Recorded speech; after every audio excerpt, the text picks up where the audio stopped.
Hello guys, good morning, good morning. Ito na po, maaga po ako nakabalik ulit sa barracks. Pabalik na po ako ng barracks. Bababa ko lang sa minibus. At ito na po yung dala ko na ulam. Lulutuin ko paksiw, saka magsigang ako, mga idol. Higop-higop. Yan, linggo ngayon, relax. Kahit may pasok, pumasok para makapag-relax sa katawan. Kasi hindi naman puro trabaho na lang, kasi pagod din. Lalo ng trabaho ng pintor, talaga naman hindi biro, mga idol. Talaga namang sobrang pagod naman ang trabaho ng pintor, mga idol. Wala kang tigil sa kahagod, sa mamasilya, sa papagulong ng pintura. Lalo pag nagliha ka, ay talaga naman sulit, mga idol, yung pagod mo dyan sa pagpipintura. Kaya huwag natin husgahan ang trabahong pintor, kasi hindi biro ko yung trabaho ng pintor. Kasi pag mahina ka dyan sa pagpipintura, hindi mo kakayanin yung mga trabaho na yan. Kaya unang-una doon, mga kaidol, kaalaman, skill at marangal na trabaho. Hangaan po natin ng mga pintor, kasi bakit? Sila po yung nagpapaganda ng paligid ng buong building. Kaya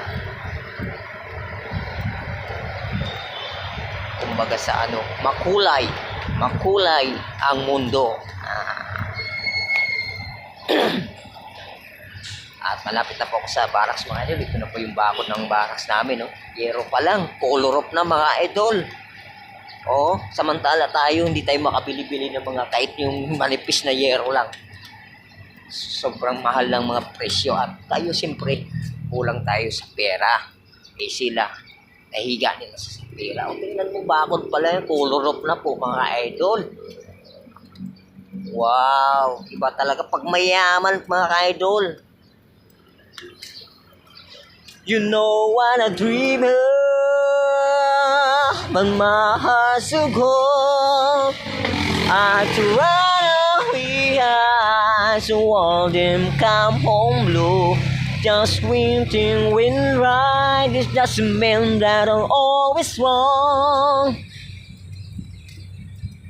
Kalimutan ko na, mga idol. Sige po, mga idol, hanggang dito na lang ang aking video.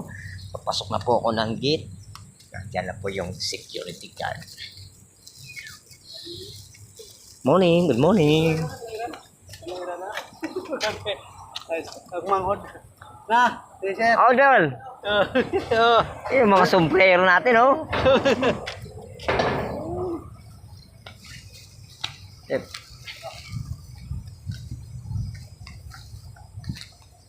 Dito na kami sa barracks.